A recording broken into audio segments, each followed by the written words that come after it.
রণক্ষেত্রে উত্তাল দিল্লির রাজপথ, 12 ঘন্টা ধরে বন্ধ ইন্টারনেট সেবা। নরেন্দ্র মোদীর পদত্যাগের দাবিতে উত্তাল ভারত জুড়ে সংসদে ঢুকে নরেন্দ্র মোদীকে ধাওয়া করল শিক্ষার্থীরা। এজন্য শেখ হাসিনার মতোই ভয়ানকভাবে পতনের মুখে মোদী সরকার। এর মধ্যে পুলিশের ব্যারিকেড ভেঙে মোদীর বাসভবনে হামলা করেছে বিক্ষোভকারীরা। এই মুহূর্তে বড় খবর, মোদী সরকারের খেলা শুরু হয়ে গিয়েছে। দিল্লিতে ছাত্র আন্দোলন শুরু হয়েছে। আবার কি সেই বাংলাদেশের শেখ হাসিনার মতো এই ভারতবর্ষে হতে চলেছে? মোদী সরকারের পদত্যাগ চাই ছাত্র। নরেন্দ্র মোদীর পদত্যাগ দাবি করে প্রধানমন্ত্রীর বাসভবন ঘেরাও করেছে রাহুল গান্ধীর নেতৃত্বাধীন বিরোধী দল। ইন্টারনেট বন্ধ আর পুলিশের শত ব্যারিকেড ভেঙে ছাত্ররা আজ আবারও যন্তর মন্তর দখল করে হুঙ্কার ছেড়েছে। দাবি আদায় না হওয়া পর্যন্ত রাজপথ ছাড়বে না কেউ। যে আন্দোলনে শুরু হয়েছিল সির্ফ একটা ব্যঙ্গাত্মক অনলাইন গ্রুপ হিসেবে, তাই এখন দিল্লির মসনদকে কাঁপিয়ে দিচ্ছে। দিল্লির রাজপথ এবার রণক্ষেত্র, আর নরেন্দ্র মোদী সরকারের দিকেই ধেয়ে আসছে কোটি তরুণ ছাত্রের ক্ষোভের সুনামি। ককরোচ দিন যতই গড়াচ্ছে ততই উত্তাল হচ্ছে ভারতের চলমান ছাত্র আন্দোলন।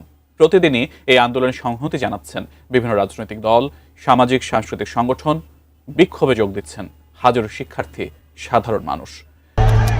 ছাত্রদের ভয়ে এবার সংসদ ছেড়ে পালালেন ভারতের প্রধানমন্ত্রী নরেন্দ্র মোদী। আন্দোলনকারী এবং দিল্লি পুলিশের ধাওয়া পাল্টা ধাওয়া এবং মারমুখী আচরণে কার্যত অচল হয়ে পড়ে দিল্লির সংসদ ভবন এলাকা।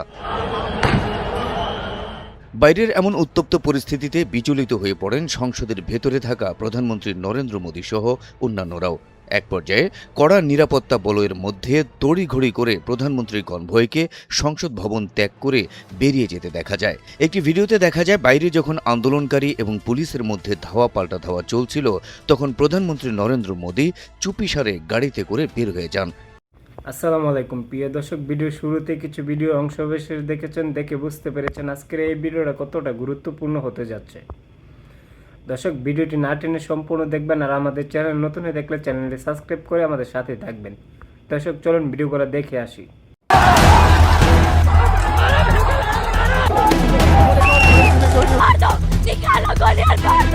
দিল্লির রাজপথে এখন আগুনের লেলিহান শিখা।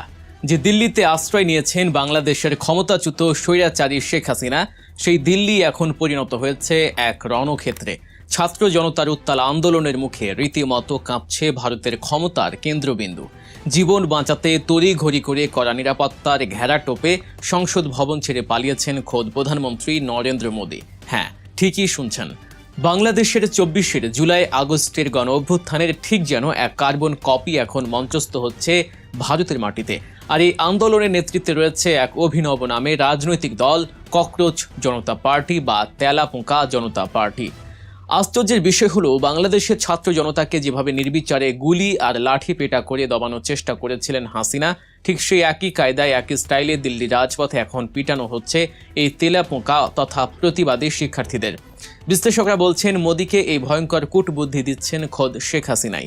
কি ঘটছে আসলে দিল্লি রাজপথে? কেন গ্রেফতার করা হলো ককরোচ জনতা পার্টির প্রধানকে? আর মোদী বা কেন পালালেন? বিস্তারিত জানতে ভিডিওটি একদম শেষ পর্যন্ত দেখতে থাকুন। ভারতের সংসদ ভবনের বর্ষাকালীন অধিবেশনের প্রথম দিনেই রাজধানী দিল্লি পরিণত হয়েছে এক উত্তপ্ত রণক্ষেত্রে।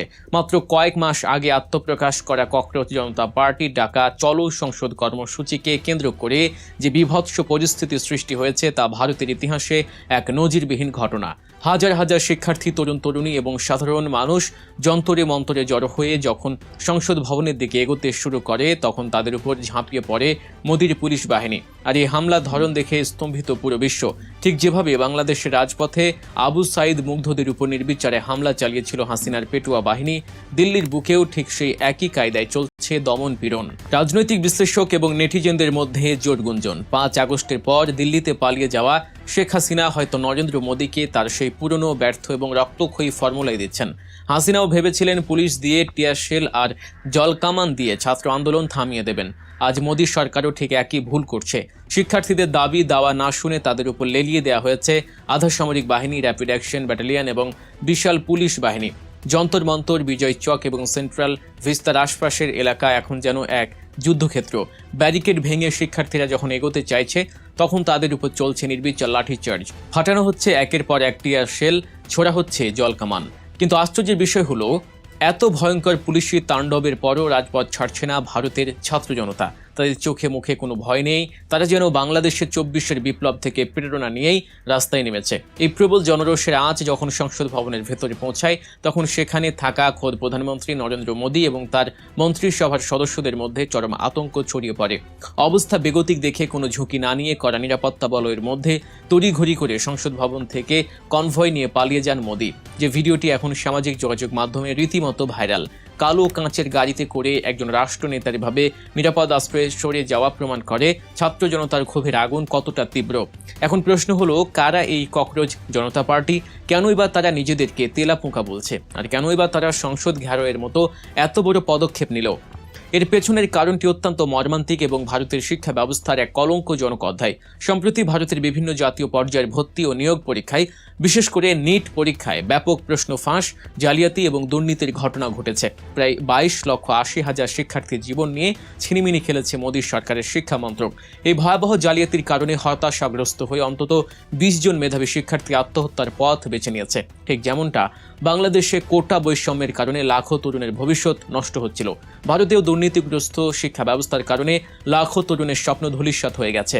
এই চরম অন্যায় এবং দুর্নীতির প্রতিবাদেই জন্ম নিয়েছে ককরোচ জনতা পার্টি। দলটির প্রধান অভিজিৎ দীপক তরুণদের উদ্দেশ্যে এক ঐতিহাসিক ডাক দিয়েছেন। দলের নাম তেলাপোকা রাখার পেছনে দর্শনটি হল, ভারতের ক্ষমতাসীন রাজনৈতিক দলগুলোর দেশের সাধারণ তরুণ সমাজকে তেলাপোকা বা পোকা মাকড়ের মতোই তুচ্ছ মনে করে। তারা মনে করে এই তরুণদের যখন খুশি পায়ের তলায় পিষে মারা যায়, কিন্তু তারা ভুলে গেছে তেলাপোকা এমন এক প্রাণী যা পারমাণবিক বিস্ফোরণের পরও টিকে থাকতে পারে। অর্থাৎ রাষ্ট্রযন্ত্র যতই নিপীড়ন করুক না কেন, এই তরুণ সমাজ ধ্বংস হবে না, তারা ফিরে আসবে, তারা প্রতিরোধ গড়বে।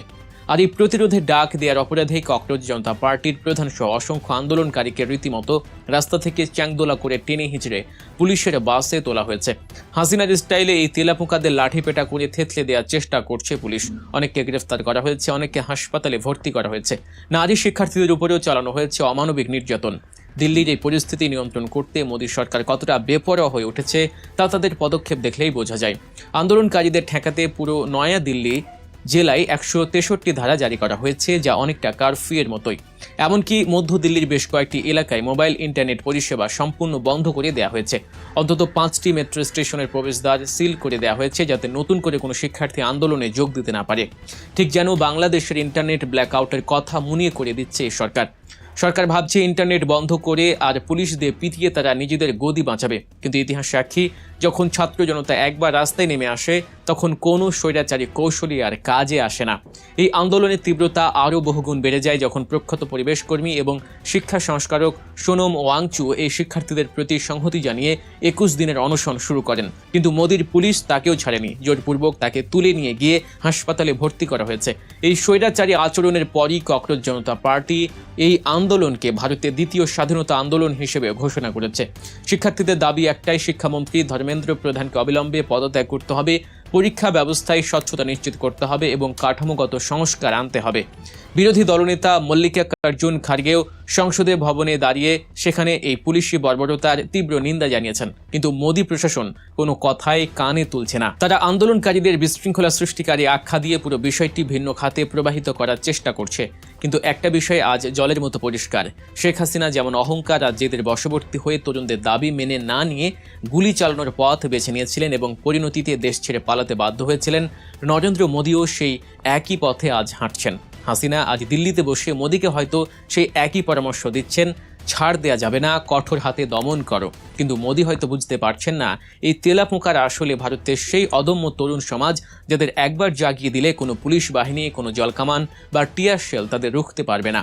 দিল্লির রাজপথে এখন যে ক্ষোভের আগুন জ্বলছে তা যদি দ্রুত নেভানো না যায়, তবে এই আগুন শুধু যন্তর মন্তরে সীমাবদ্ধ থাকবে না, তা পুরো ভারতে ছড়িয়ে পড়বে। ককরোচ জনতা পার্টির নেতৃত্বে তরুণরা প্রমাণ করে দিয়েছে যে তারা আর কোনো রাজনৈতিক দলের দাবার গুঁটি হতে রাজি নয়। তারা তাদের নিজেদের অধিকার আদায় করে নিতে প্রস্তুত। মোদী সরকার যদি এখনই শিক্ষা না নেয়, যদি অবিলম্বে শিক্ষার্থীদের দাবি মেনে না নেয়, তবে হয়তো ভারতের ইতিহাসেও এক নতুন অধ্যায়ের সূচনা হতে যাচ্ছে, যা দিল্লির মসনদের ভিত একেবারে কাঁপিয়ে দেবে। দর্শক, ভিডিওটি সম্পর্কে আপনাদের মূল্যবান মতামত অবশ্যই কমেন্ট করে জানাবেন। আর দেশ ও বিদেশের এমন সব চাঞ্চল্যকর এবং বিশ্লেষণধর্মী খবরের আপডেট সবার আগে পেতে গল্প নিউজ চ্যানেলটিকে সাবস্ক্রাইব করে বেল আইকনটি বাজিয়ে রাখবেন। দেখা হচ্ছে পরবর্তী ভিডিওতে। ধন্যবাদ সকলকে।